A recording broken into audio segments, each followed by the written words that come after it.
"I'm giving you a final notice," sparked the tall man in a cheap suit, clutching a clipboard like it was a badge of honor. "You've got 7 days to vacate this property." HO board's orders. I was still in my slippers, barely awake, coffee steaming in my hand, staring at this circus unfolding at the edge of my ranch. Behind him stood the infamous Karen. Yeah, that Karen, the one who wore sunglasses at night and strutted around like she invented oxygen. Plus another HO board lackey who looked like he'd never stepped in a cow patty in his life.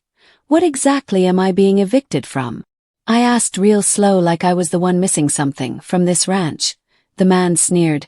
"Multiple violations. Your fencing isn't approved, your barn's the wrong color, too many horses, unauthorized solar panels, and trust me, that's a big one." I sipped my coffee and smiled. "You do realize I'm not part of your HO, right?" Karen laughed. One of those laughs you only hear from people who've never been told no. "Oh, we expanded last month, you're in it now, sweetheart." And that's when it really hit me. These folks had absolutely no idea. Not only was I not under their HOA, but the ground their precious boardroom was built on, I owned that land outright, title locked up tight in a fireproof safe, while they strutted around sending out threats for my property. But I didn't let on. "Good to know," I said. "I'll look into it." I watched them strut off. Karen, already scribbling furiously, couldn't help but grin. "See, my name's Mark Dalton, 43, retired Army logistics, and after years chasing sand and chaos, I bought myself 45 acres of quiet just outside Phoenix. Horses, vegetables, sunsets, nothing but peace, at least until Progress rolled in on white trucks with blueprints and a vision for luxury suburbia. Soon enough, Hidden Pines Estate sprang up next door, fancy houses, glowing lawns, and of course the HO. For a while they left me be, but then the letters started. First it was suggestions: update your fencing, consider fewer animals, change those solar panels because they don't match the energy policy of the community. I ignored them, and Karen took it as a personal challenge. She'd parked near my gate snapping pictures, muttering about property values. Once she even left a note: "You'd be surprised what a bulldozer can fix." I called the sheriff, who shrugged. "She's not trespassing, nothing we can do."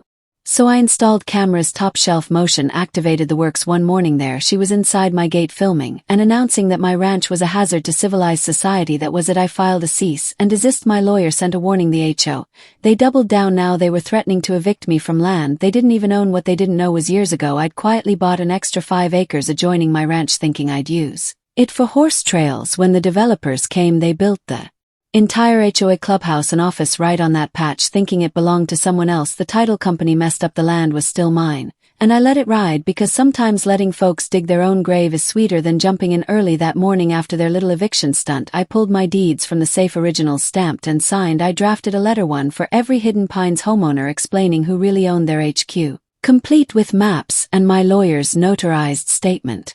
But before I could deliver them, my cameras caught Karen and her crew back at my gate, this time with bolt cutters and chains. I watched in disbelief as they snapped my padlock and started across my land, bold as brass. I dialed the sheriff and stormed outside, phone in hand. "You broke my lock," I said, holding up my camera so the deputy on the line could hear. "You're trespassing. It's all on tape." Karen laughed. "Just doing our job, Mark. Surprise inspections are allowed for ongoing violations." But she looked a little shaky when I told the deputy what was happening. "We hear you, Mr. Dalton. Units are on their way." 10 minutes later, patrol cars pulled up. The sheriff listened to Karen's rant about jurisdiction and community rules, then shut her down. "Ma'am, this property is not under HOA control. You have no legal authority here, and based on this footage you've committed breaking and entering." They all got citations: trespassing, destruction of property, you name it. Karen stomped off red-faced, but that day something in me snapped. I'd played nice long enough. I made 200 copies of my letter and delivered them to every mailbox in Hidden Pines. By sunset my phone was blowing up. Homeowners furious and embarrassed wanted answers. Some apologized. One lady brought pie. The HO,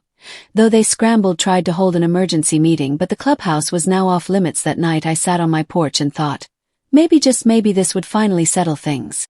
Except 3 nights later I woke to the smell of smoke. Someone tossed a flare into my hay storage, trying to burn the barn down. I caught it early, put it out, called the sheriff, showed them the footage. The cameras caught a silhouette slinking away, but not a face. The deputy shook his head. "This was no accident now, it was war. I moved my horses to a friend's ranch for safety, put up more lights and cameras, even slept with my shotgun across my lap." 2 days later, a knock at my door, a twist I didn't see coming. Greg Walker, a Hidden Pines homeowner and retired surveyor, showed up with land surveys. "Developer never filed easements for that clubhouse," he said, showing me old maps. I tried to warn them, they ignored me. "But you've been a good neighbor. People here need to know the truth." I sent the new evidence to my lawyer, who amended the lawsuit to include land theft and fraud. That night Arizona's skies exploded with a monsoon, and around 1:30 a.m. lightning supposedly struck the HOA clubhouse, except as Firefighters arrived and the place burned down. It quickly became clear this wasn't nature. The sheriff's office found the power box cut, an accelerant inside. Somebody wanted to torch evidence, or just send a message. Of course Karen was out there in the rain screaming that I was the arsonist, telling everyone I had a vendetta. I just stood there silent, nothing to hide, while Deputy Owens calmed the crowd. No one's making accusations without proof. I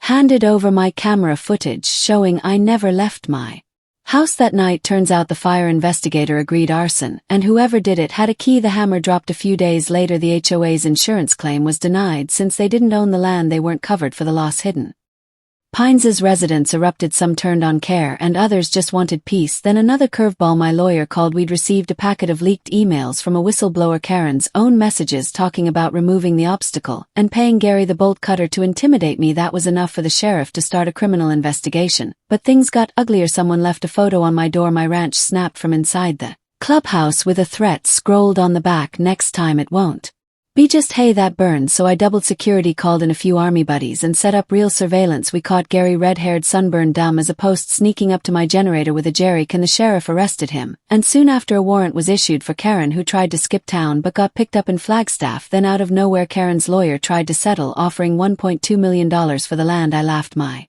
lawyer said, no, the story was worth more. Instead I donated the land to a veterans nonprofit to build a real community center. At the announcement folks cried. Even Karen's quiet husband shook my hand. But Karen never wanted to quit. Sued me for defamation. She went on TV in a neck brace sobbing about migraines and militia threats. Some neighbors backed off. That stung. So Greg's niece Savannah, a local journalist, did a real interview with me. She put the whole story out online and it blew up. People rallied. The HOA crumbled and Karen was hit with criminal charges for conspiracy and arson. Her crew tried to spin it, but the evidence was rock solid at trial. I just told the truth, no yelling, just the story as it happened. Jury came back guilty. Karen got jail time, probation, banned from HOAs for life. Hidden Pines dissolved their board and built something real. My ranch got peaceful again. The new community center went up and laughter echoed from the barn that once almost burned. That threat photo, I keep it. Reminder that sometimes the loudest bullies are just scared. If you stand your ground, the truth wins out. So wherever you're watching from, drop it in the comments. Tell me, what would you have done? And hey, if you know someone who needs a little justice and peace, share this story. You never know, you just might own the land your enemy's standing